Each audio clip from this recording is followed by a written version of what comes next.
दाखवायचं म्हणजे कोणी मला लाखांनी रुपये द्या मी भरत नाही, पण तुम्ही सगळे हजर झाले तेवढ्याचा सुद्धा मी ऋणी आहे.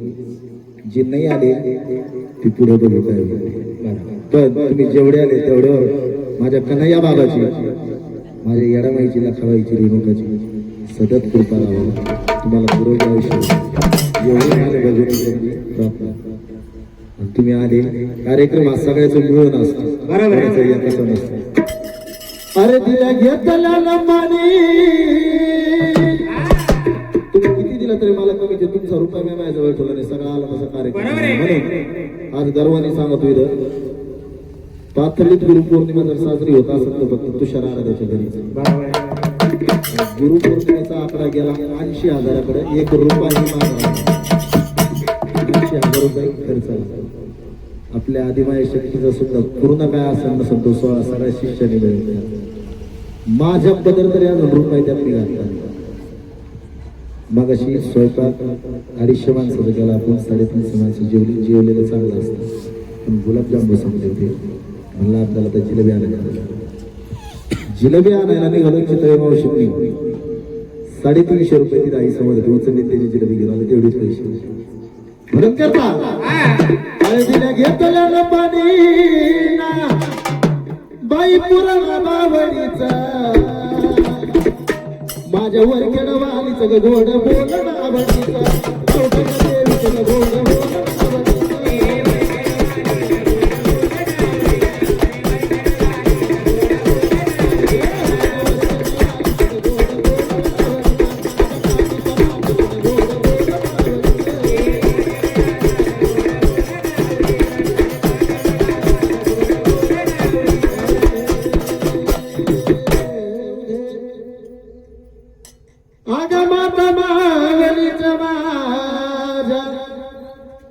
मला जसा शेपूड येतो, मला आजपर्यंत कोणी घरातून आडवं पडलं नाही, गाण्याला जाऊ नको, तो लग्न व्हायचंय का तो काय व्हायचंय.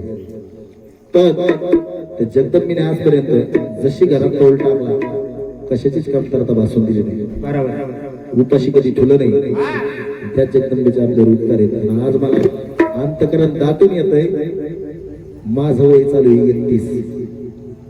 मला शेपूड येतात तसं मी कार्यक्रम करतोय, तसं मी आदिमाई शक्तीचा देवरा चालू होता.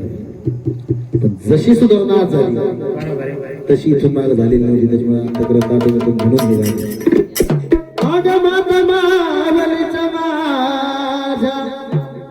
घराला लागले बाप्पू नवीन गाणे शिकवत हे गाणं म्हणायचं, कारण आज ते गाणं काय ते मला आज कळले. म्हणून घराला लागले घरी येडूचा देवा आता कमी कशाची, घरी येडूचा देवा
लग्न होतं. मला काय कोणाचं नाव घ्यायचं नाही, काही नाही. 8 दिवस अगोदर मी माहूरगडच्या